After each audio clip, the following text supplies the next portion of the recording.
La primera norma con la que vamos a iniciar este tema es la NIC SP, que es Políticas Contables, Cambios en Estimaciones Contables y Errores. Vamos a comenzar con esta norma porque precisamente nosotros terminamos el tema 2 con lo que eran las políticas y procedimientos que hay que hacer. Recordamos que cuando hay que implementar las NIC SP por primera vez, NIC 33, hay que hacer un estado financiero de apertura, pero aparte del estado financiero de apertura, yo tengo que tener un manual de políticas contables que ya sabemos que tienen que tener, un reconocimiento, una medición, una revelación, una presentación.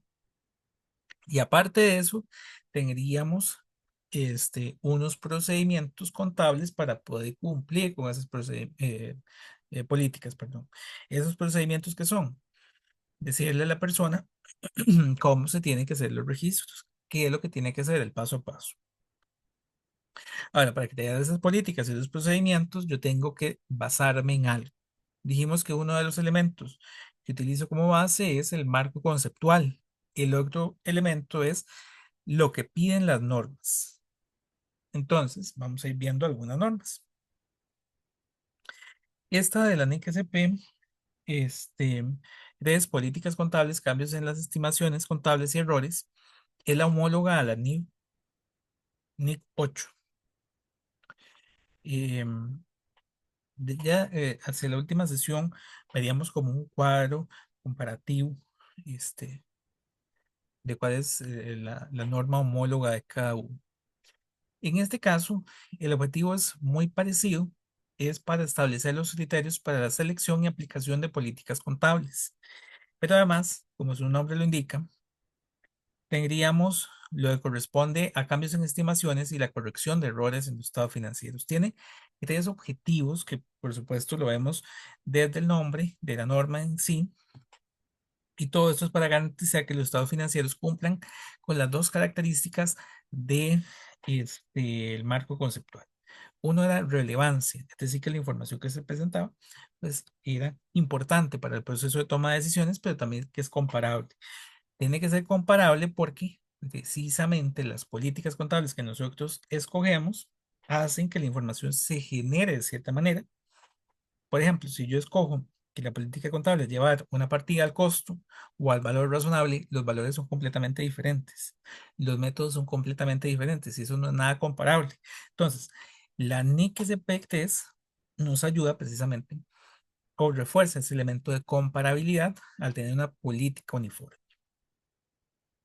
A nivel del alcance, bueno, en este caso se aplicaría a todas las entidades del sector público que están bajo la base de BENCO, es decir, las que están aplicando la NIC SP.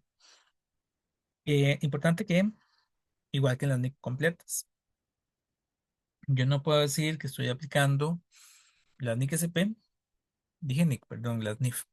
No estoy aplicando las NIC SP si yo no estoy aplicando todas. Yo sé que algunas no aplican, pero no aplican porque no aplican a mí, pero de las que aplican, sí las estoy utilizando todas. Y no podría decir que estoy implementando las NIC SP. No aborda los efectos fiscales derivados de la aplicación de políticas contables o corrección de errores.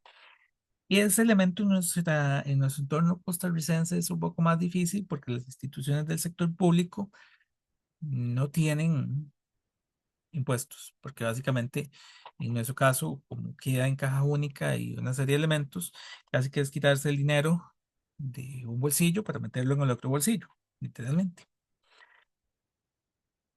Pero digamos, esos elementos no los vamos a ver en la NIC SP 8, 3, perdón, si los existe. Algunos términos clave, aunque ya ustedes los conocen, una política contable. Una política contable es un principio específico aplicado en la preparación de los estados financieros. ¿Qué puede ser un principio contable? Este, mm, bueno, perdón, una política contable. La forma en que yo mido una partida en específica. ¿Cómo voy a medir los inventarios? Ahora que estábamos viendo el ejemplo en la matriz de autoevaluación. ¿Cómo podría yo medir los inventarios? Por el método PEPS, por el método promedio, por el método de identificación específica. Entonces, la política contable proviene de normas que le dan un tratamiento específico a una partida. Les decía anteriormente que son relativamente, o deberían ser relativamente estables, pero pueden tener cambios. Entonces, esta NIC SP eventualmente toma la posibilidad de que hayan algunos cambios, porque en algún momento así se amerite. Entonces, eso sería un cambio en una estimación contable, un ajuste de importes contables basado en nueva información. Puede ser nueva información en el sentido de que tal vez el mejor tratamiento no era, regresemos a los inventarios, llevar los inventarios por el método, por un método, por el otro método. Por ejemplo, en Costa Rica, aunque aquí me estoy adelantando, sucedió eso con los inventarios. Se tomó, se utilizaban inventarios por el método promedio, porque era un poco más sencillo, por el método PEPS. Pero hay instituciones que utilizaban productos que eran perecederos y por tanto el método promedio no les estaba sirviendo, no estaba reflejando esa caducidad y ese uso que deberíamos tener del inventario. No era ir a sacar el primero que yo quería, sino que tenía que ser el más próximo a vencerse. Entonces hubo un cambio de la política a nivel país para todas las instituciones. Se tomó la decisión de que ahora no íbamos a poder utilizar promedio, sino que tenía que ser obligatorio el uso de PEPs. Entonces, yo puedo tener o haber escogido promedio en algún momento, pero tendría que haber hecho un cambio a PEPs a partir de que se declaró en ese momento como obligatorio el uso de este método. Puede ser también dado porque una norma en específico lo dice. Entonces, yo estaba con la NIC SP de inventarios, la 12, y en algún momento desaparece y ahora hay una nueva NIC SP que ahora establece otro método. Entonces, yo tengo que usar el del nuevo método que dice la nueva norma. Eso también es posible. Tenemos el error de periodos anteriores, que es una omisión o inexactitud en estados financieros previos debido a errores de interpretación. Esto sucede muchísimo, siempre que hay intervención humana, existen errores. Puede ser una omisión o inexactitud. ¿A qué nos referimos con eso? Por ejemplo, y vamos al caso de una depreciación. Si yo realizo el cálculo de una depreciación, tiene una serie de estimaciones, porque ninguno de los datos de la depreciación son 100% exactos.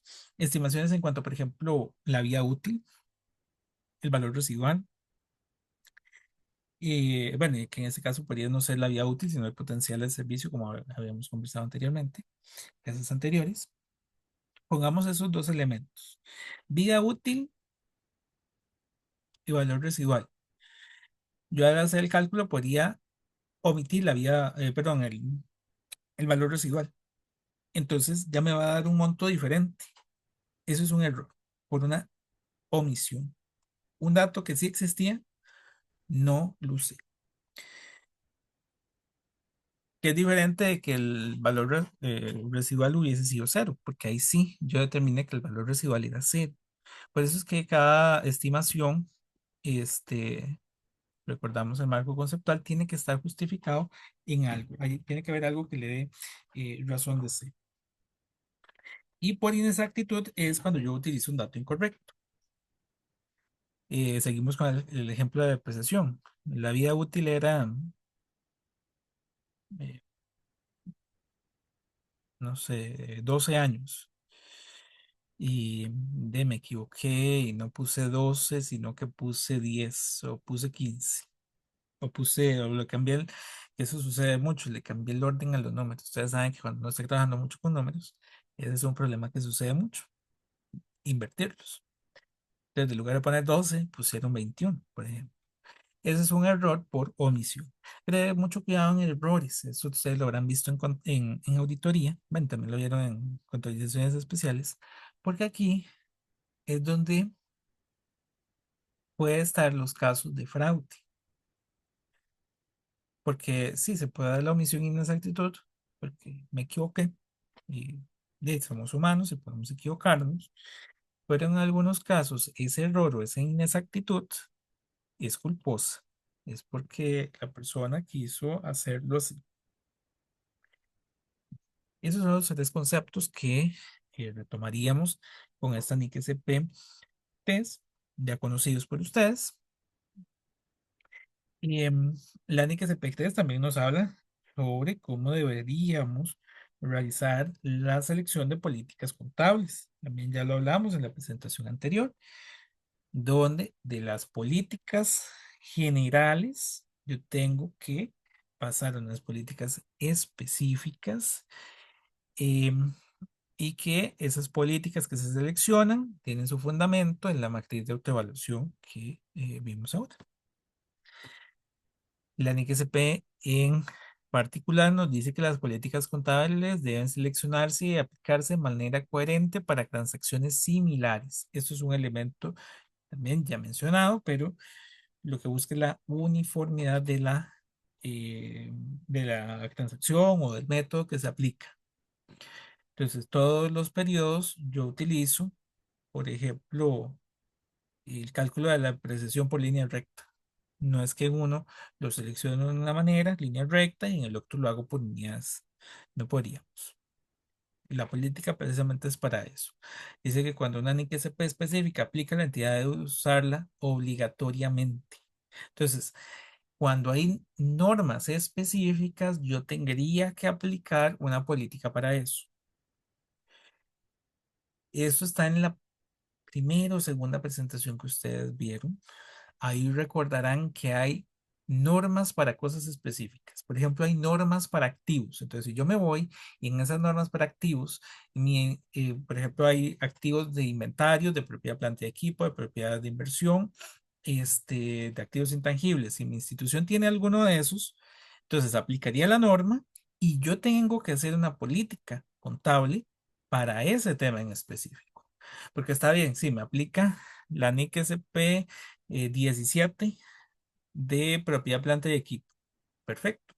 ¿Cómo lo aplica? ¿Cómo lo va a aplicar? ¿Qué es lo que va a hacer? ¿Qué método de apreciación selecciona? ¿Qué vida útil va a colocarles? ¿Cómo va a ser el reconocimiento, la medición? ¿Va a ser al costo o va a ser al valor razonable? Entonces, la política contable es donde vamos a ir a tomar lo que dice la norma. Y yo les decía la sesión pasada que no es una transcripción porque yo tengo que decir, ok, eso es lo que dice la norma. Y yo de eso que dice la norma voy a usar este. Y listo. Eso es, básicamente. Es un documento muy extenso. Recuerden que yo les mostré y está en el campus un documento sobre políticas contables y un documento sobre políticas contables. Porque a partir de que yo selecciono ese pedacito, que sí es una línea, yo tengo que desglosar esa línea un montón. De una política contable yo podría tener perfectamente 10 páginas redactadas para que vayan tomando nota para lo del caso. Vamos a ver qué más. Dice que en ausencia de normas específicas se debe considerar normas del sector público aplicables. Hay algunas cosas que no están contempladas en la norma. Entonces, que más bien hay pronunciamientos desde el Ministerio de Hacienda de cuál es el tratamiento que deberían tener. Pronunciamientos de órganos profesionales relevantes, por ejemplo, ok, bueno, les soy sincero que no he visto el momento que puede ser que en algún momento se dé que el Colegio de Contadores Públicos y el Colegio de Contadores Privados digan que se va a hacer algo de X forma. Nunca lo he visto porque nuestra implementación en el caso costarricense ha sido, tomemos la norma y la aplicamos en Costa Rica. Lo que ellos dijeron es la norma que aplica para el sector público, la NICSP. Hay otros países donde sí se da eso. Por ejemplo, Colombia, por ejemplo, México. Esos son dos casos donde lo que se ha realizado es, está bien, vamos a aplicar los NIF, pero yo voy a generar un documento a partir de los NIF que es el que aplica en Costa Rica. Entonces, por ejemplo, en México tienen las NIF con una única I, N y F, que son los pronunciamientos contables que ellos han hecho a partir de las NIF completas adaptadas a México. Y eso se hace de los órganos competentes. En Costa Rica no tenemos eso. Digamos, tenemos una, en ese sentido, implementación más directa del texto original, que hasta cierto punto pues también este, no simplifica, ¿verdad? No hay nada específico para nuestro entorno eh, nacional que tengamos que considerar. Prácticas contables generales aceptadas, que en este caso ya sabemos que esas prácticas contables generales aceptadas serían el marco conceptual que acompaña las NIC y el documento de políticas contables que emitió Hacienda. Pueden haber cambios en políticas, por supuesto, ya lo mencioné. Dice que un cambio en una política contable solo se permite si es requerido por una NIC-SP o mejora la presentación de estados financieros. Lo que sucedía, en el caso que les mencionaba, el cambio de promedio a PEPS en los inventarios. Lo que estaba buscando era una mejor presentación de la información y pues también un mejor este, tratamiento de la partida en sí. Deben aplicarse retrospectivamente a menos de que sea impracticable. Entonces, este, los cambios en políticas contables son retroactivos, es decir, tengo que devolverme en el tiempo y tenía que devolverme en el tiempo para que pudiese ser información comparable. Si no se puede determinar el efecto en periodos anteriores, el cambio se aplicará de manera prospectiva. Bueno, aquí también mencionado levemente, pero también mencionado en el pasado, en otra sesión, que en algunos casos es muy difícil que me pueda devolver porque ya han pasado muchos años, 20 años, y tal vez no existen los registros, o tal vez, bueno, nosotros casi no vimos ese tipo de situaciones, pero por ejemplo, que hubiese un siniestro que hace que el edificio completo de la institución se pierda con todos los registros, y entonces, ¿cómo lo recuperamos? No hay forma, ¿verdad? Pues en algunos casos, si no tenemos cómo devolvernos en el tiempo, podríamos hacerlo de aquí en adelante. También están los cambios en estimaciones contables. Em, y los cambios en estimaciones contables es importante que más bien es algo muy normal porque lo que nos dice la mayor parte de las normas, no solo de la NEC-SP, sino también de las NIF, de los NIF para pymes, es que ustedes tienen que periódicamente estar actualizando los supuestos de las estimaciones. Por ejemplo, aquí nos dice que un activo de propiedad, planta y equipo tiene vida útil, valor residual y provisiones por deudas. Bueno, perdón, bueno, son tres ejemplos de estimaciones. Vida útil de un activo fijo, valor residual o una provisión para una deuda incobrable. Ese supuesto que usé hoy no es el mismo siempre. Ese supuesto va cambiando. Entonces, por ejemplo, hoy yo consideré que la vida útil del activo era 20 años, pero con nueva información ahora yo determino que son 25 años. Eso sucede mucho en algunos activos de mobiliario y equipo, como mesas, sillas, que uno les pone una vida útil y ustedes verán que llegan a muchas instituciones y hay activos completamente deteriorados, depreciados, perdón, de esa naturaleza, mesas, sillas, y eso es porque nunca se ha ido adaptando la estimación, o nunca se fue adaptando la estimación de la vida del activo. En cada cierre contable, lo recomendado es que uno se siente a ver, ok, yo le estimaba que eran 20 años, pero viendo el uso del activo, más bien van a ser 25. O más bien son 15, porque ya tiene una pata quebrada, por ejemplo, entonces, bueno, va a durar menos de lo que estábamos esperando. Las estimaciones contables más bien es normal que vayan evolucionando en el tiempo.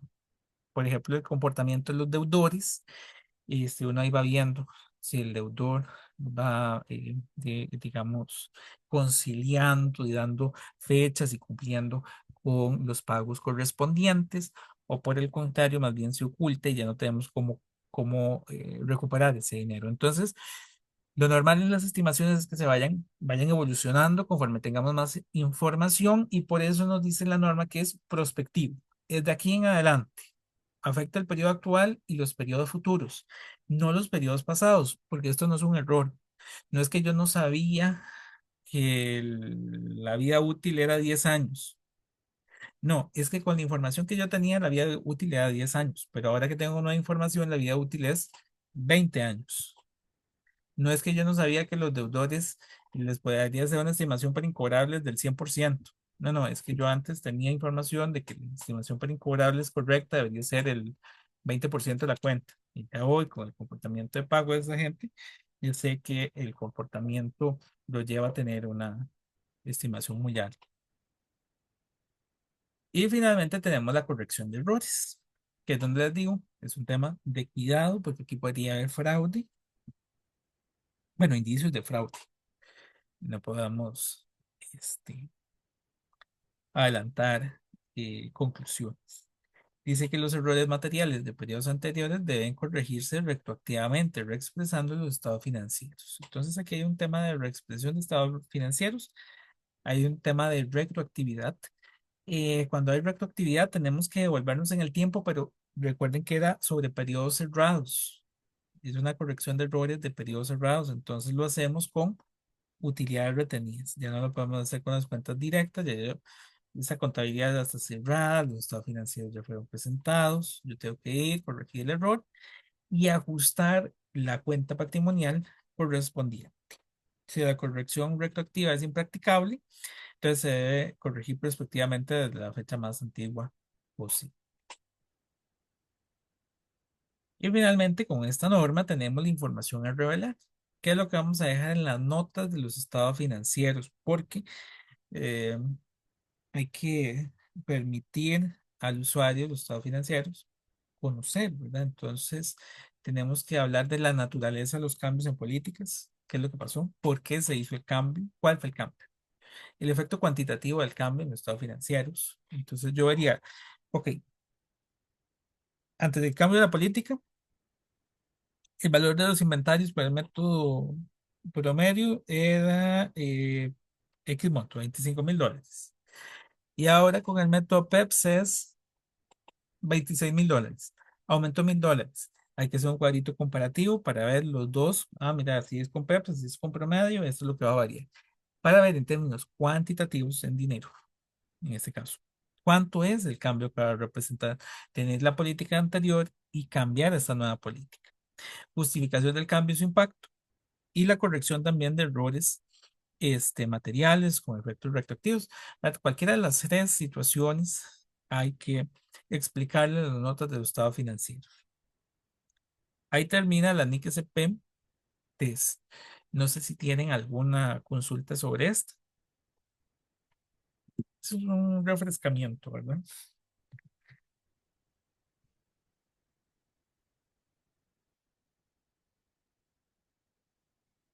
No, estamos bien con eso. Sí, profe, todo claro.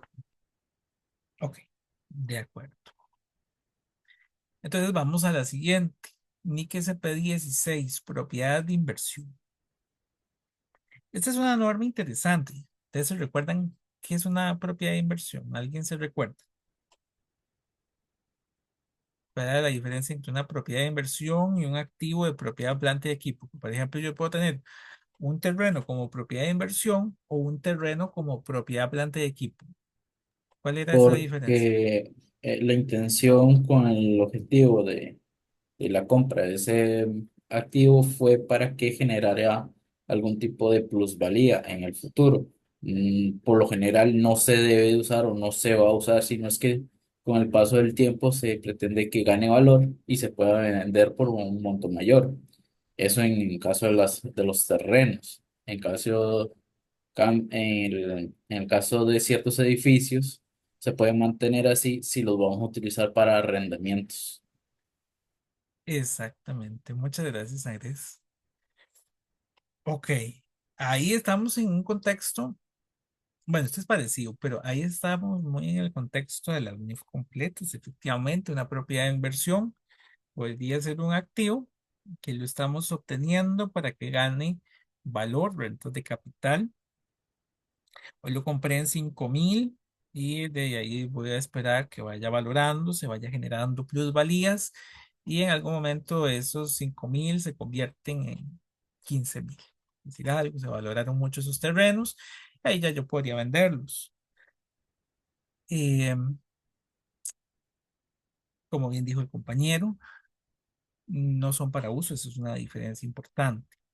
Ahora, no toma tanta lógica, ¿verdad? Que una institución del sector público, porque no, digamos desde la clase uno que su propósito no es ganar dinero, ¿verdad? En el sector público no estamos buscando volvernos millonarios, y eso sería para instituciones del sector privado. En el sector público, las propiedades de inversión, eh, les diría que no son tan comunes, pero realmente sí se dan bastante, porque el sector público recibe, por ejemplo, donaciones, muy importante. Entonces, yo tal vez me muero y no tengo herederos, y entonces le heredé al Estado mis terrenos.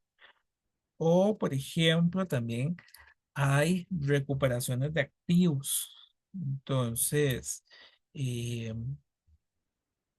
alguien le debe impuestos a la municipalidad y fueron y recuperaron el terreno. Ahora el terreno que era de Juan es de la municipalidad porque no canceló sus impuestos.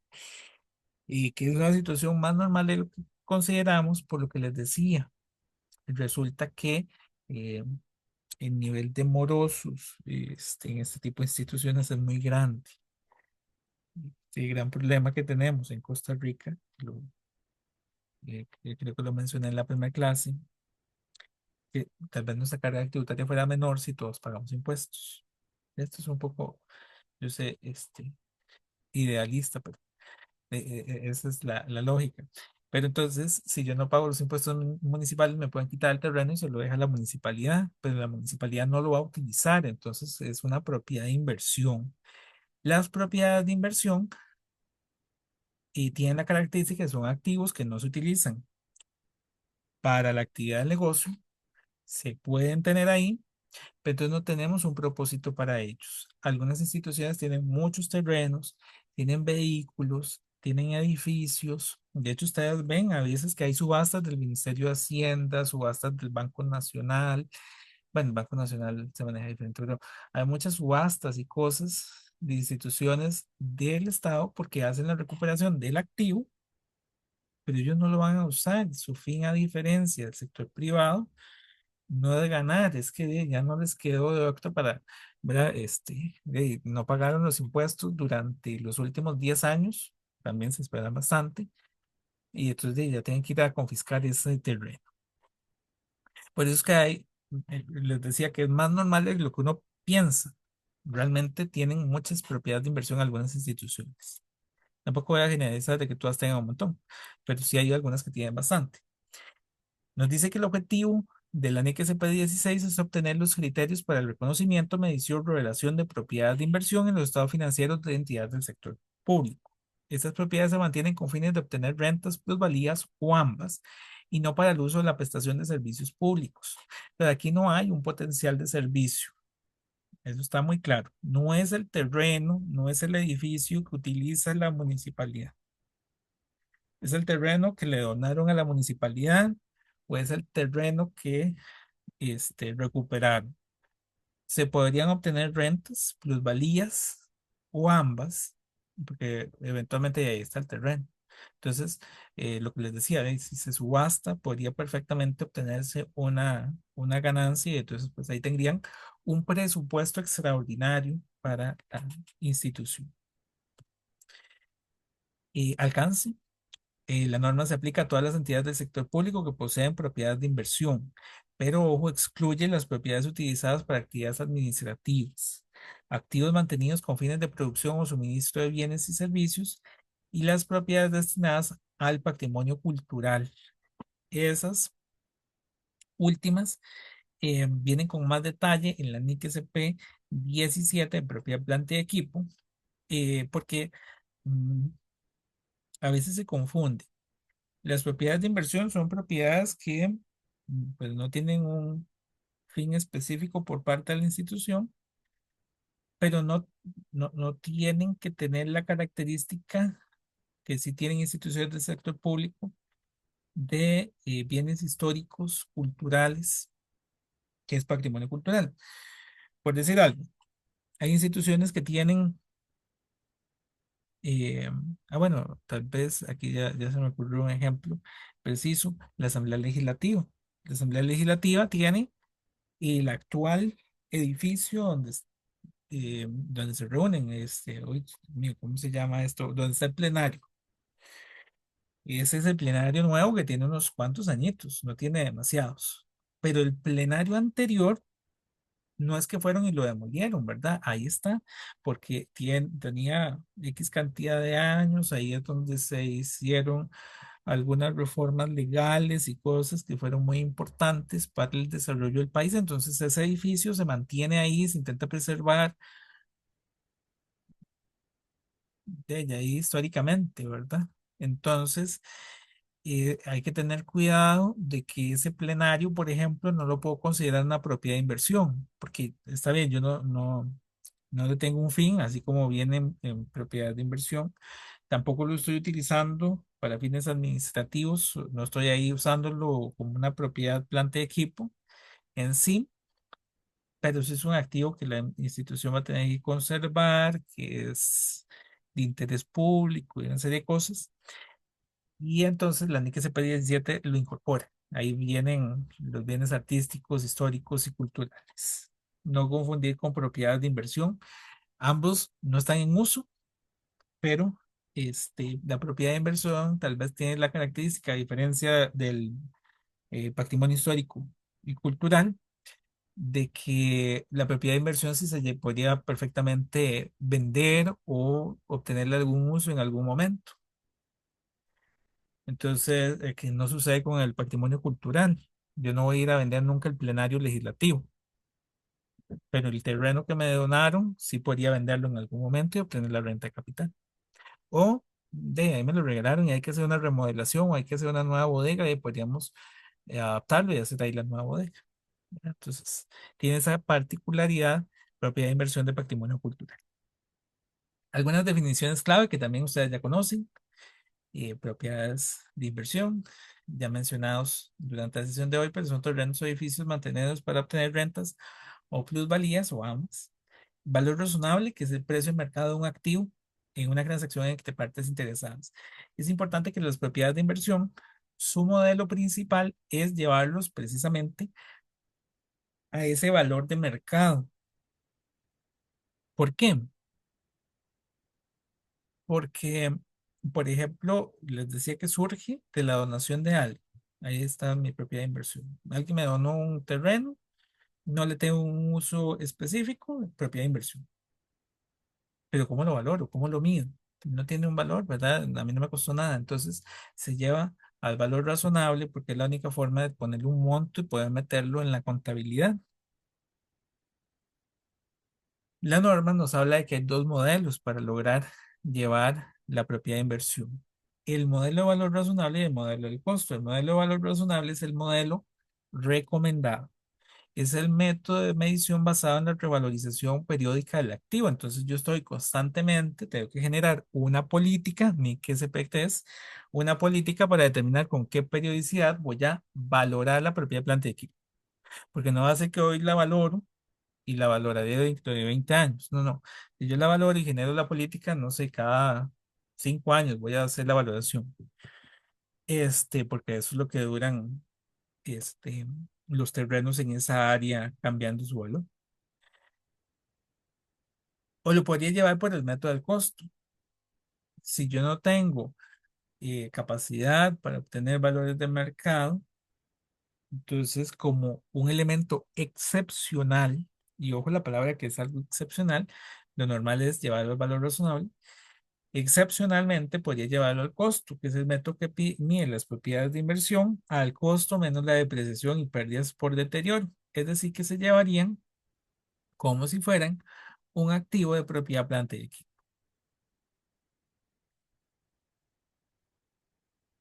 Para el reconocimiento inicial de la propiedad de inversión, dice que se reconoce como un activo cuando cumple con dos características. Uno es que genera beneficios económicos futuros.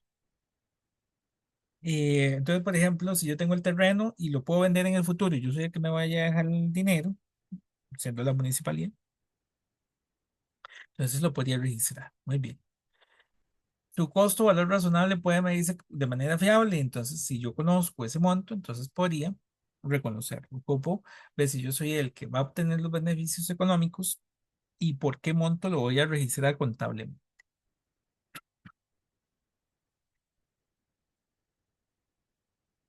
La medición inicial, este, igual que los activos de propiedad, planta y equipo, tal cual, vamos a tener que es su precio de adquisición. Tener cuidado que ese precio, bueno, ahí dice precio de compra, el precio de compra eh, puede no ser una compra directamente, reitero, ¿verdad? Puede ser esa obtención eh, indirecta, ¿verdad? Básicamente. Los costos directamente atribuibles con honorarios legales y costos de transacción. Entonces, por ejemplo, vamos a tomar el terreno de este señor porque no pagó los impuestos, pero el terreno no sigue entonces ya a nombre del señor, sino que tiene que pasar a nombre de la municipalidad. Los gastos legales para hacer el cambio del titular del activo se pueden capitalizar en el activo mismo. Y costos de desmantelamiento se aplican, bueno, en algunos casos habrían costos de desmantelamiento, por ejemplo, si hay edificios o cosas, ¿verdad? Bueno, es variado, pero los costos de desmantelamiento se podrían perfectamente capitalizar. La medición posterior, que ya la adelanté, yo posteriormente lo llevaría al valor razonable al modelo de costo, donde en cada cierre contable tengo que ir haciendo su ajuste. Modelo de valor razonable, bueno, con la periodicidad que se haya fijado en la política, tendría que ir actualizando el valor a su nuevo valor razonable. Y si lo llevo al costo de forma excepcional, en cada cierre contable habría que calcularle la depreciación y la pérdida por deterioro, si es que existe. Habría que ver si hay indicios de deterioro y entonces deteriorar el activo. Existe también la posibilidad de hacer transferencias entre la categoría. Yo tengo el activo como una propiedad de inversión, pero eventualmente puede ser que decidamos, como les decía, usarlo. Y está bien, recuperamos el terreno, sigo con el ejemplo del terreno, y ahora vamos a hacerle una bodega porque ocupamos una bodega para nuevos materiales. Entonces, aprovechamos el activo. Pasa de propiedad de inversión a este, propiedad planta y equipo. Ya ahora inclusive va a tener una bodega como tal. También podría darse el caso de que el activo estaba como un activo de uso y pasa a una propiedad de inversión. Ahí hay que tener cuidado, pero sí, eventualmente puede ser que en ese edificio estuvieran las instalaciones anteriores de la institución, por ejemplo, las instalaciones anteriores de la municipalidad ya están muy viejas, hacemos un nuevo edificio, nos vamos del edificio a uno nuevo y el anterior que va ahí podría clasificarse como propiedad de inversión, habría que hacer o tener cuidado. Podría ser propiedad de inversión, en algunos casos sería un activo ya en desuso, pero bueno, ahí se podría valorar, podría pasar a categoría de propiedad de inversión porque ya no le tenemos un uso este, definido. Tal vez ahora se utiliza para rentarlo, quién sabe. Y también se podría dar la baja de la propiedad de inversión cuando se vende. Si se vende, ya la propiedad de inversión no debería existir. eh, o se retire el uso y no se espera beneficios económicos. Entonces, si ya no se esperan beneficios económicos del activo, lo daríamos de baja a nivel de libros. Y habría que reconocer una ganancia o pérdida por disposición del activo. Este, básicamente, si hay una venta, y es mucho más fácil, ¿verdad? Porque hay un valor en libros contra un valor que me está pagando la contraparte, ¿verdad? Lo que les decía, hacemos una subasta del terreno y eventualmente si recuperamos el activo porque nos debían 20 millones en impuestos y lo logramos vender en 50 millones, hay una ganancia. Si lo logramos vender en 15, hay una pérdida. La otra posibilidad es que se dé baja porque no se esperan los beneficios económicos. Entonces, por ejemplo, supongamos que ahora el activo era un terreno. ¿Qué pasa si hubo un temblor y aquel edificio se cayó por completo? Pues ese activo de propiedad, planta y equipo lo tenía en libros, pero ya no va a generar ningún beneficio económico porque el terremoto lo eh, derrumbó por completo. Ya, ¿qué le voy a obtener, verdad? Tal vez en chatarra o algo similar, en escombros. En esos casos se pasaría como pérdida el valor que actualmente hay en libros.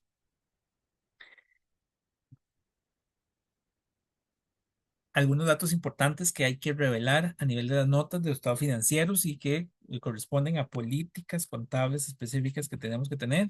El método de medición utilizado, valor razonable o costo. Los ingresos por arrendamientos y gastos relacionados. Si, por ejemplo, su fin es arrendarlo, es una posibilidad. Las restricciones de las propiedades, en algunos casos hay restricciones, por ejemplo, de que la institución logró financiarse utilizando como garantía ese terreno. No sea tanto, pero bueno, son situaciones que pueden existir, o cambios significativos en el valor razonable del activo. Y ahí termina la NIC-CP 16. No sé si tienen alguna consulta de esto.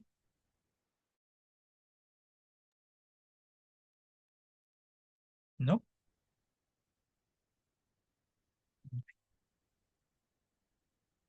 Paso a la NIC-CP 17.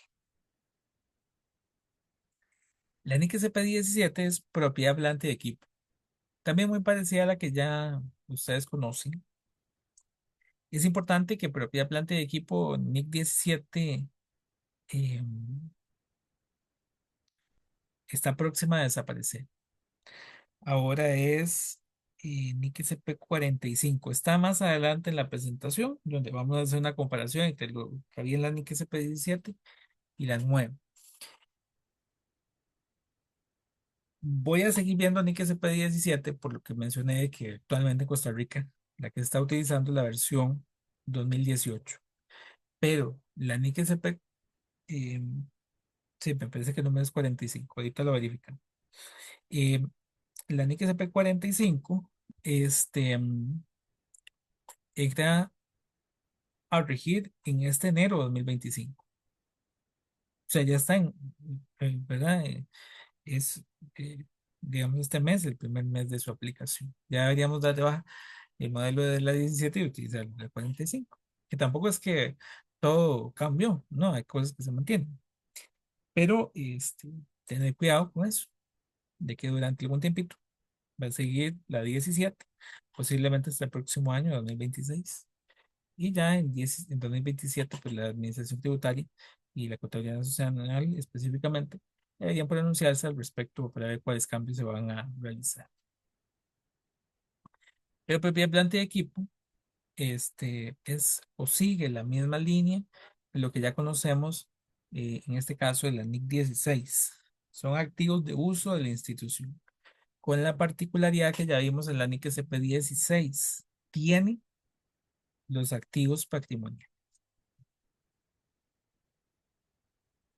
El objetivo de esta NIC CP 17 es establecer los principios para el reconocimiento, medición, presentación de propiedad, planta y equipo. Asegura que la información proporcionada al estado financiero refleje de manera fiable la inversión de estos activos. Se aplica a todas las entidades del sector público, excepto en los casos de activos biológicos. En activos biológicos ya no aplicaría, excepto las plantas productoras, que también no es tan común que el gobierno tenga plantas productoras. Derechos mineros y reservas minerales. Para esto, ahora está la NIC SP50, que es una NIC muy especial, no está en el programa, pero les decía que si nos diera tiempo, haríamos un repaso rápido, por lo menos, de qué dice la NIC SP50, que no aplicaría a nuestro entorno nacional porque el gobierno no tiene minas, ni tiene petróleo, ni tiene nada. En eso no tenemos, pero la NIC SP50 existe. Y no los excluye a ustedes de que en algún momento vayan a trabajar en algún lugar donde sí exista una institución del sector público que los administre. Entonces, bueno, por lo menos para que los conozcan, de que existe la NIC SP 50. Y las propiedades de inversión cubiertas en la NIC SP 16. Esas también están excluidas de la NIC SP 17.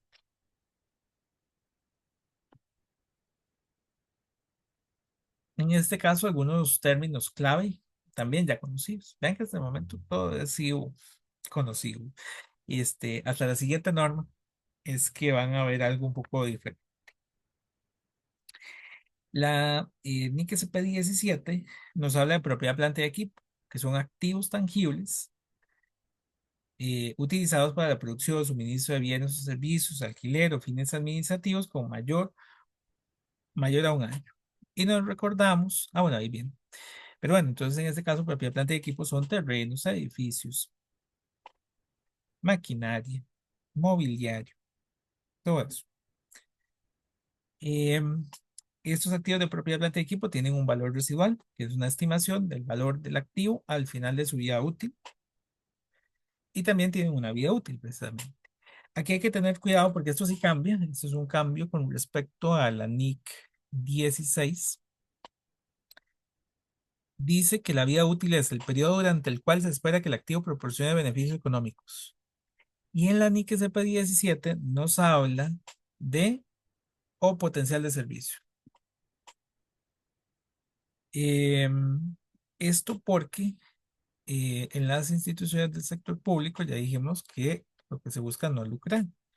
Y la primera sesión creo que yo les hacía la pregunta, eh, y bueno, no pregunta, sino más bien que tomaran conciencia de cuántas instituciones nos cobran por sus servicios directamente.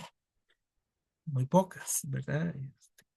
Yo puedo ir al registro civil, sí, el registro, pero más bien sería aquí una suprema elecciones en que estaba pensando y que me hagan mi cédula. No me cobran por la cédula directamente. Indirectamente, pues yo estoy aportando impuestos al país y pues ahí está paga, pero no me cobraron como tal por la cédula. Su valor está implícito en esos impuestos que pagamos todos juntos. Entonces hay instituciones que no tienen un beneficio económico como tal, que no nos cobran por lo que corresponde.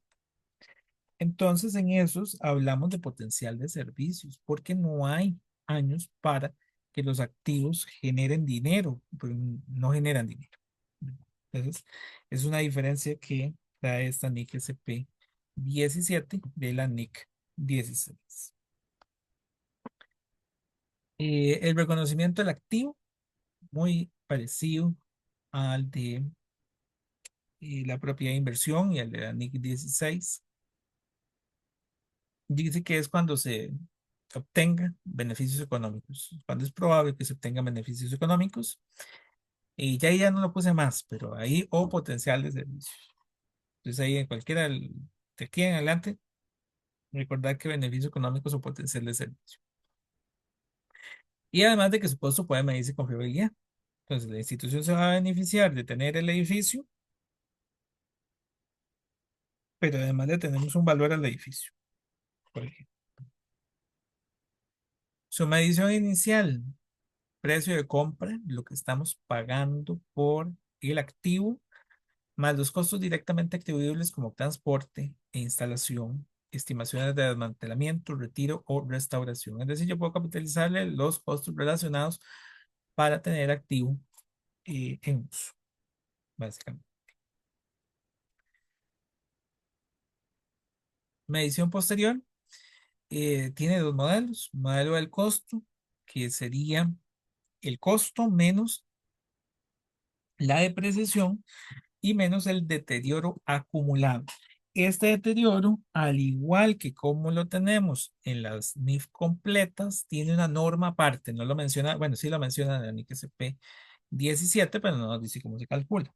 Ya ahorita vamos a ir a la NIC SP 21 y NIC SP 26, porque en el caso de la NIC SP son dos normas, no una. El otro modelo que se puede utilizar es el modelo de revaluación. En este caso, el modelo de revaluación nos habla del valor razonable menos la depreciación, menos el deterioro acumulado con revaluaciones periódicas. Eh, Ahí la institución también tendría otra política, llevar el costo modelo de revaluación. em, Ese modelo de revaluación es, ya que es opinión mía, pero es más complejo para la institución del sector público conseguir un valor razonable para ese tipo de infraestructura, ¿verdad? No es lo mismo una institución del sector privado que con facilidad puede vender vehículos, con facilidad puede vender terrenos, con facilidad puede vender edificios, a una del sector público que es tan burocrático. Pero bueno, ahí está el modelo. Yo diría que el más sencillo para una institución del sector público es el costo. Pero bueno, pueden escoger cualquiera de los dos, siendo el que mejor se adecue a su realidad económica. También tienen que calcular entonces una depreciación, igual que eh, cualquier institución, que es el reconocimiento sistemático del activo a lo largo de su vida útil. Métodos recomendados de acuerdo con la misma norma sería línea recta, decreciente o basado en las unidades de producción. Líneas por línea recta es todos los periodos iguales. Una distribución entre el valor eh, depreciable, que es el valor del costo menos el valor residual, dividido entre la vida útil del activo. El método decreciente, pues ahí sí habría que hacer calculitos para ver, pues lo que nos dice el método decreciente es que hay activos que en sus primeros años de vida útil tienen un uso más acelerado.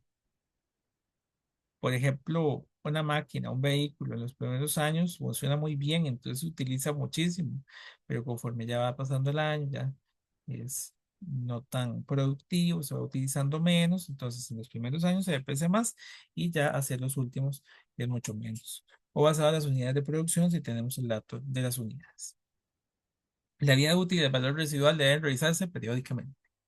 Esto también es muy importante, la vida útil del valor residual, ya dijimos, el ANICSP 3, que son estimaciones y por tanto hay que revisarlas más bien en cada cierre contable con la finalidad de determinar de que siga vigente la misma vida útil y el mismo valor residual. Más bien hoy tenemos nuevos datos de que no, el valor residual era 100.000 y ahora pues, los nuevos datos son 120.000 o más bien son 70.000. Puede aumentar o puede disminuir. Hay que realizar el deterioro del valor del activo. La NIC SP 17 como tal, lo que hace es decirnos que hay que hacer, pero no nos dice cómo. Para eso les decía que hay octanor. La NIC SP 17 nos pide que calculemos el deterioro y dice que si hay indicios de deterioro, se debe estimar el importe recuperable del activo. Si el valor contable excede el importe recuperable, se reconoce una pérdida por deterioro. Si no, no pasa nada. Ahí se mantiene. También están las bajas de activos. Cuando el activo propiedad planta de equipo se vende, entonces ahí habría que darle baja, ya no debería existir, tampoco su depreciación ni el deterioro acumulado. O también cuando se haga el desmantelamiento o la donación del activo. No, o bueno, también en este caso no se esperan beneficios futuros de su uso. Recuerda, no solo beneficios económicos, sino también potencial de servicio. Las pérdidas o ganancias por baja se reconocen en el resultado del periodo, ¿verdad? Igual que en el que vimos anteriormente de la propiedad de inversión. Información al revelar, las bases de medición utilizadas, los métodos de depreciación aplicados, el importe en libros y la depreciación acumulada, las restricciones sobre el activo y los compromisos contractuales de adquisición de propiedad planta y los datos normales. Ahora, esto es importante. En el caso de propiedad, planta y equipo, en las instituciones del sector público tiene un estado de los bienes, ¿verdad? Voy a proyectar toda la pantalla.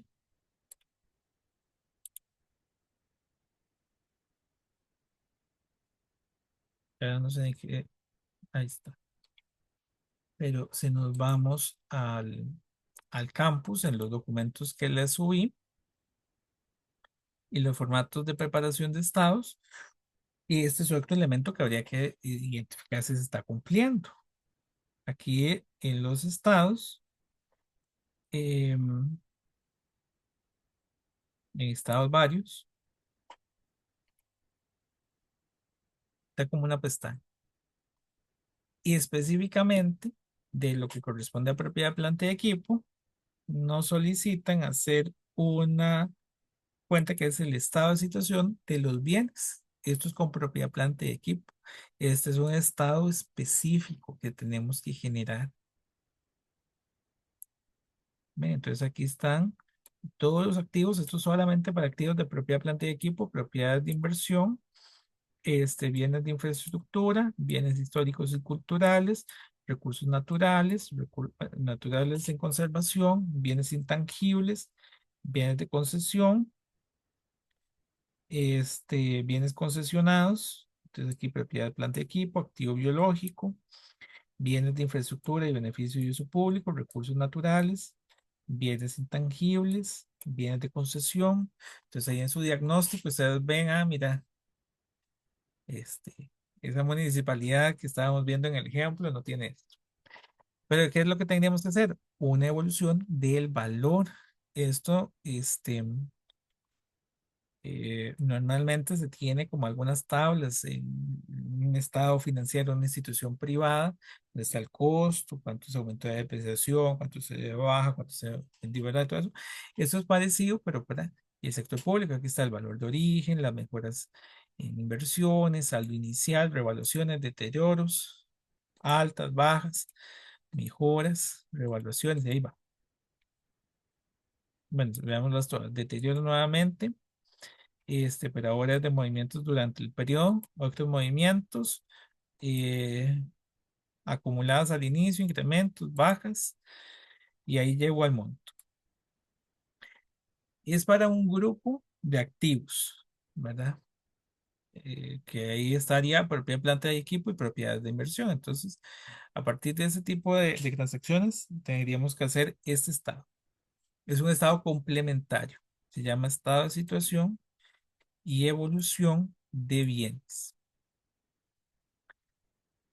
Nunca lo he visto en el sector privado porque es que eso no viene en la norma y, y no se da.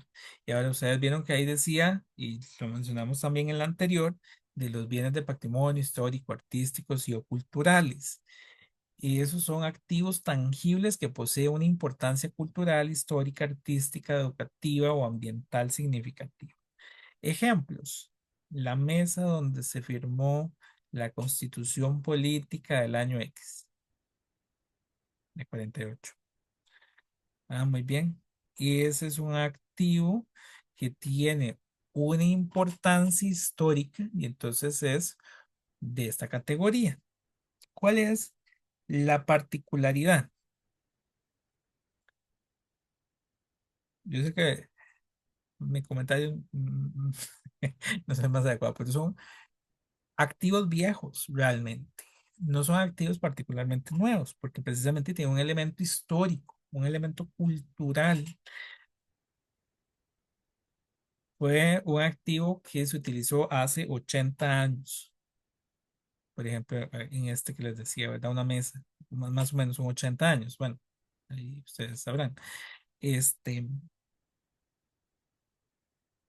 Otra característica, aparte de que tienen una cantidad de años importante, es que no tienen un valor como tal. ¿Cuánto vale este, esa mesa hoy? Puede ser que tenga un mercado y que alguien quiera comprarlo, pero realmente es incalculable porque ese valor histórico hace que sea muy importante y que la gente esté dispuesta a pagar muchísimo por ese valor.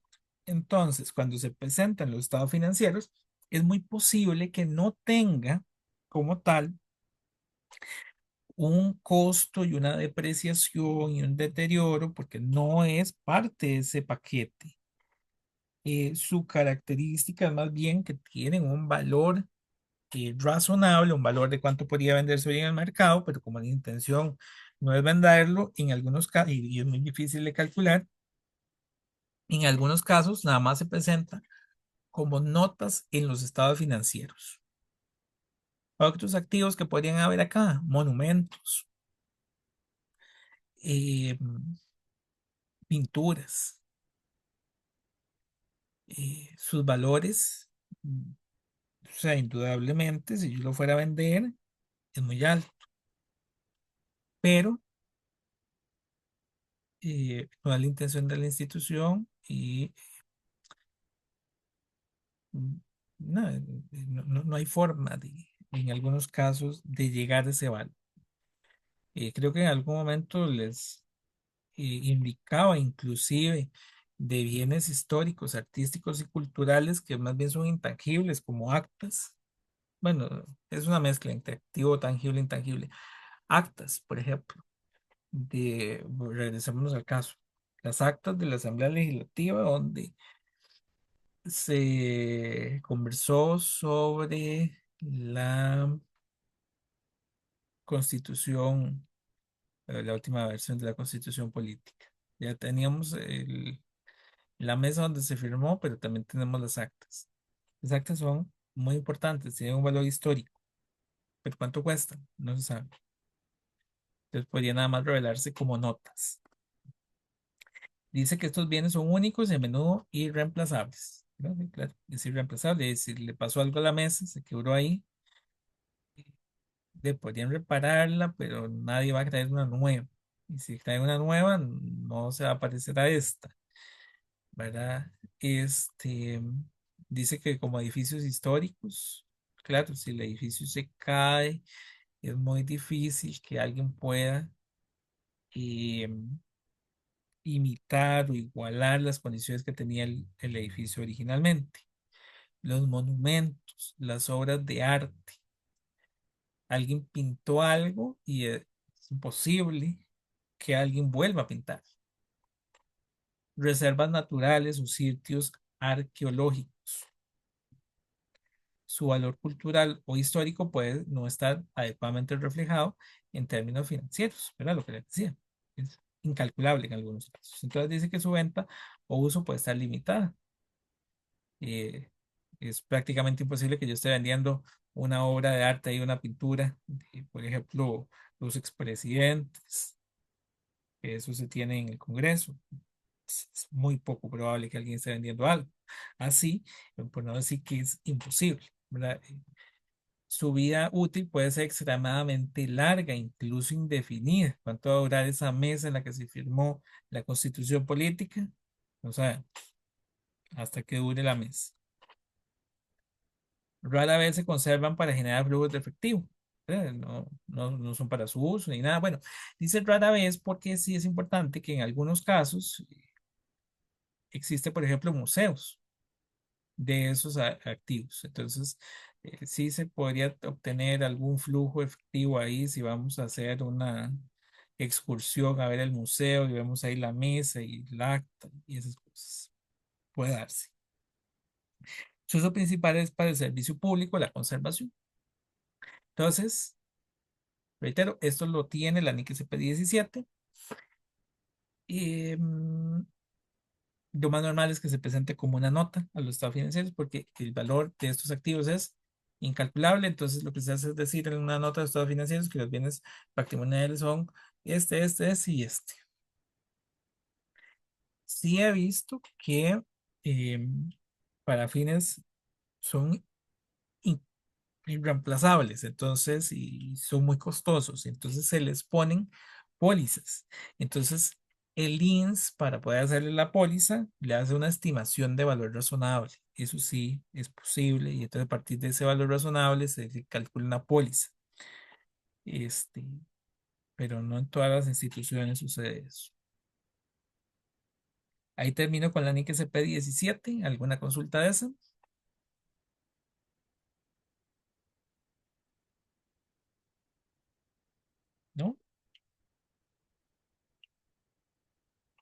No, profe, de momento no.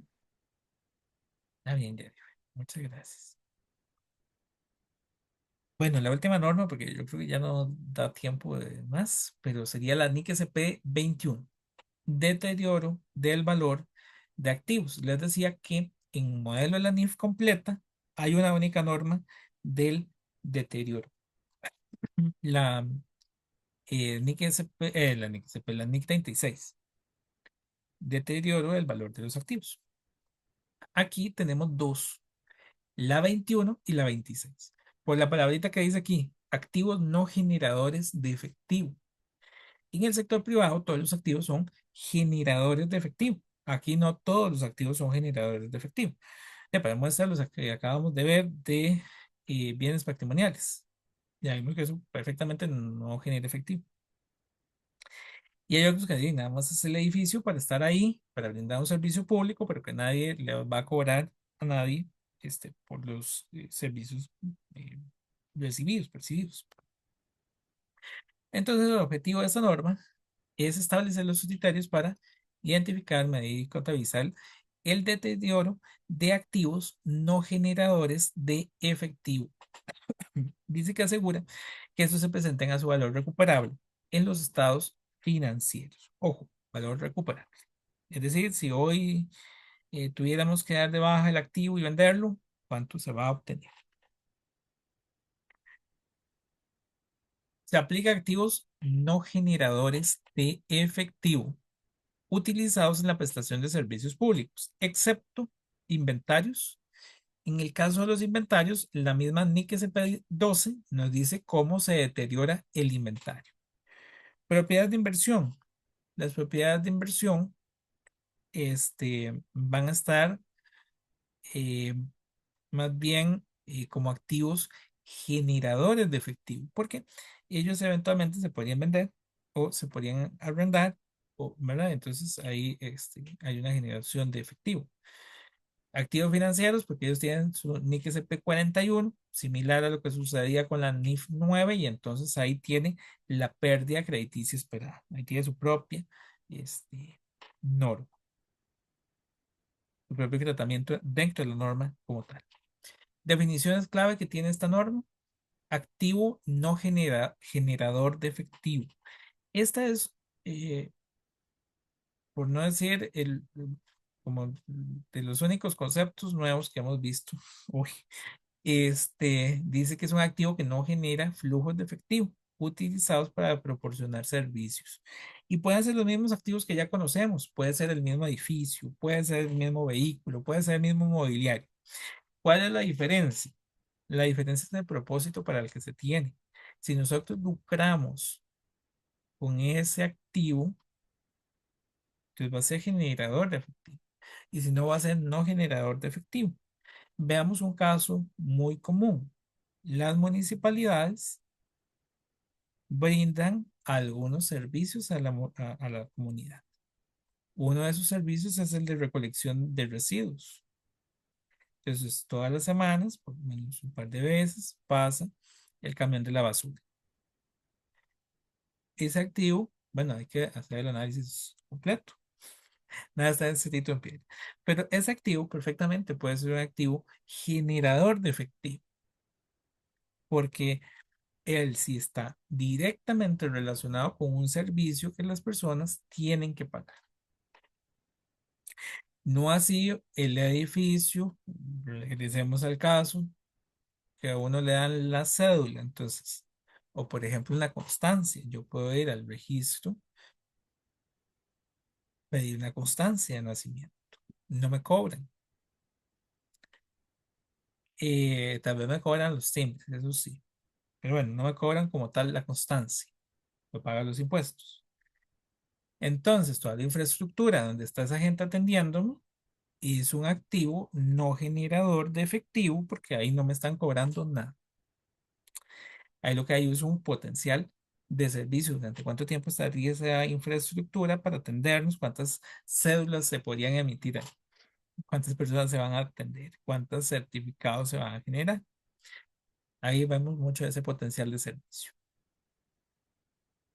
Em, Hay que generarles un deterioro del valor Pero vean que aquí es importante que es por la pérdida en el potencial de servicio del activo y no por eh, en el que utilizaba la palabrita de por la generación de flujos de efectivo futuro, porque aquí no va a generar ningún flujo de efectivo futuro. El importe de servicio recuperable dice que al igual que la norma, la NIC 36, va a ser el mayor entre el valor razonable menos los costos de venta y el valor en uso. Entonces yo tengo los dos elementos, los comparo. Si el valor razonable es menor al valor en uso, perdón, em, me regreso. Si yo comparo el valor en libros con el importe recuperable, ahí es donde determino si hay un deterioro. El importe recuperable sería el mayor entre el valor en uso y el valor razonable. Valor razonable es un valor de mercado, valor en uso, aquí está el concepto, dice que es el valor presente del potencial de servicio restante del activo. Entonces, le daríamos a valor presente su potencial de servicio. De momento, este concepto no lo vamos a ver en la práctica. Hay un ejercicio en mediación para que lo revisen. Lo vamos a ver Dios mediante la próxima sesión. Pero si ustedes vienen al campus, en la sección propiamente del tema test, aquí hay un archivo en Word. Y descárganlo, léanlo y la próxima semana vamos a iniciar con eso. La próxima clase, el jueves. Que ahí hay un ejemplo de cómo se hace el cálculo de la NIC CP21. Hay varias formas de hacer el cálculo de la NIC CP21 porque ven que aquí hay un elemento que es el potencial de servicio. ¿Cómo voy a calcular el potencial de servicio? Eso es un cambio significativo con respecto al modelo de la NIC 36 porque el potencial de servicio no es dinero. Entonces hay métodos alternativos para poder calcular. Ustedes vean ese archivo y ahí, reitero, lo vamos a ver la próxima semana. Próxima clase. Continúo con lo que nos dice la norma. Hay que identificar cuándo podría estar deteriorado el activo. Esto es muy parecido tanto en la NIC SP21 como en la 26, como en la 36 de las normas completas. Podría estar deteriorado por el daño físico, puede ser por la obsolescencia tecnológica, por cambios adversos en el entorno operativo legal o por planes de disposición del activo. Entonces, pues es muy variado, hay que identificar si el activo está en alguna de estas condiciones. La medición del importe de servicio recuperable, por aquí nos habla que vamos a ocupar dos componentes. El valor razonable menos los costos de venta, que es la estimación del valor neto de la venta. ¿En cuánto podría vender yo aquel activo hoy? Sabemos que no está en venta, no se está vendiendo, pero ¿cuánto sería si yo lo fuera a vender hoy? Y el valor en uso, que es el basado en el costo de reposición, podría estar basado en el costo de reposición depreciado, ahí lo van a ver en ese archivo, podría estar basado en el costo de rehabilitación o en las unidades de servicio. Estos son tres métodos, reitero, que no tienen nada que ver con las NIF completas. Esto es una diferencia transversal entre las dos normas. Pero entonces, para determinar el valor de uso son tres elementos para poder traer ese importe recuperable a hoy. Una vez que ya hago la comparación, entonces doy el reconocimiento de la pérdida por deterioro. Dice que una pérdida por deterioro se reconoce si el valor contable del activo excede su importe de servicio recuperable. La pérdida se reconoce en el estado de resultados del periodo directamente. Pueden haber reversiones, porque hoy puedo hacer el cálculo y mañana puedo volverlo a hacer y entonces hoy es su monto y mañana podría aumentar perfectamente. Hay una recuperación, hay una reversión de una pérdida. Ojo, ¿verdad? Tener cuidado, igual que en la norma completa, una reversión del deterioro no significa una revaluación. Una reversión del deterioro tiene que llegar como máximo al valor que originalmente hubiera tenido el activo. Dice que se permite revertir pérdidas por deterioro reconocidas previamente si hay evidencia de una mejora en el potencial de servicio del activo. Eso porque, por ejemplo, si era debido a condiciones económicas y las condiciones económicas hoy han mejorado, entonces el activo se recupera. Las reversiones no deben exceder el valor en libros que el activo tendría si no se hubiese reconocido la pérdida por deterioro. Y lo que se va a revelar sería la naturaleza de las pérdidas por deterioro reconocidas y las reversiones, las causas y métodos utilizados para determinar el importe de servicio recuperable, el impacto en los estados financieros y los segmentos afectados y corresponden. Esto es si em, son no generadores. La 26, su hermana, es si es un activo generador, que es el otro bloque de activos. Y aquí es cuando sí podríamos asociarlo a un cobro efectivo. Y el objetivo de la 26, al igual que todas las que hemos visto, es de identificación, medición, reconocimiento de lo que corresponde, en este caso, del deterioro de los activos generadores de efectivo. Y dice que asegura que se reflejen a su valor recuperable en los estados financieros. Acá sí vamos a terminar. La norma se aplica a activos generadores de efectivo, em, pero vean que sucede lo mismo que con la anterior, con la 21. Dice que se excluyen inventarios, por lo mismo. El deterioro del inventario está en la NIC SP12. Es igual que en la NIC 2, que se hace al final una valoración con otro importe. El activo financiero. Y en la NIC SP41 dice cuál es el tratamiento para hacer la determinación de la pérdida crediticia esperada y las propiedades de inversión que pues igual tiene eh, su tratamiento. Eso sí, es importante que se den propiedades de inversión medidas a valor razonable, porque las que son medidas a costo sí podrían estar acá. Eso sí podría ser posible que esté por acá. Definiciones clave y que casi que la única diferente a las que hemos visto es activo generador de efectivo, aunque ya hablé de él. Es un activo utilizado para generar ingresos mediante transacciones comerciales. Aquí sí hay transacciones comerciales. De hecho, voy a irme a otro caso. Bueno, casi todos los que he mencionado son de municipalidades, pues que ahí es donde sea más actividades que en el gobierno central, casi no. Pero, por ejemplo, las municipalidades alquilan los lugares donde se hacen este, algunas ferias. Este, donde sean ventas de agricultores y esta gente, ¿verdad? Ellos les cobran, en algunos casos, no en todos, algún gravamen. Entonces, esos son activos generadores de efectivo, donde están esos campitos.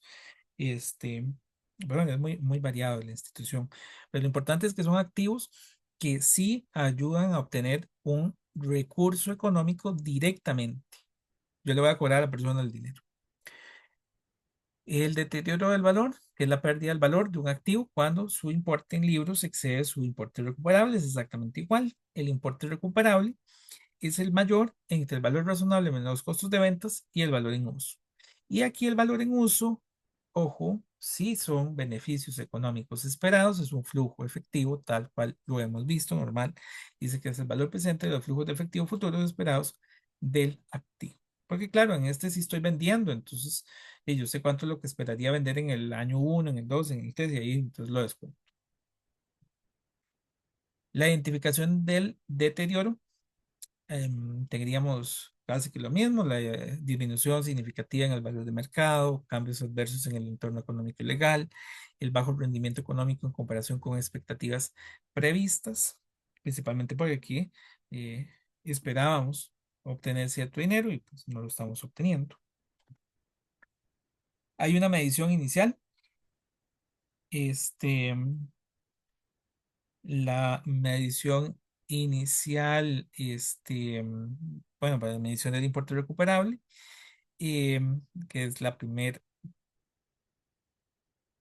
primer elemento cuando tengo el indicio de deterioro, es el valor razonable menos los costos de ventas y el valor en uso, calculando las proyecciones del flujo de efectivo, la tasa de descuento adecuada y los riesgos asociados. Entonces yo comparo el valor razonable y el valor en uso.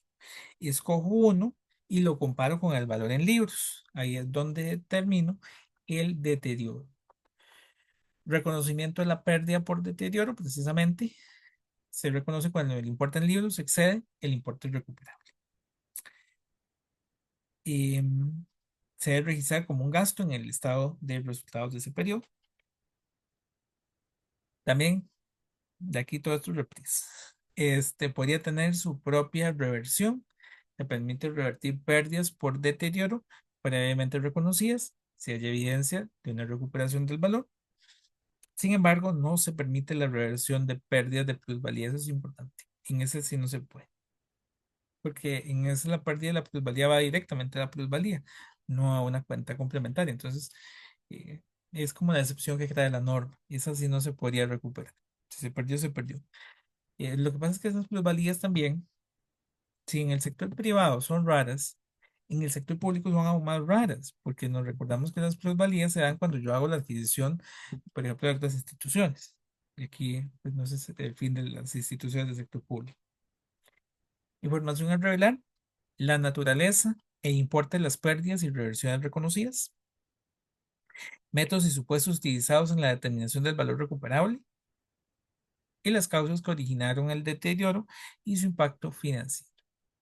Em, y ahí termina esa norma. Y ahí comienza la 45, que es para compararlo con lo que ya vimos de la 17. Pero bueno, vamos a parar aquí. ¿Sí? Vamos a parar acá hasta que llegaríamos con las normas de hoy. No sé si tienen alguna consulta con estas normas. Son muy parecidas, pero ahí les estoy dejando una tarea que van a ver que sí se va a diferenciar de lo que hacíamos. Es lo de la 21. Entonces ahí tenemos alguna consulta. De profe, creo que de momento no, sería ya sentarnos y volver a releerlo, este, y ver si se genera alguna duda de camino. Está bien. Bueno, si no hay ninguna consulta,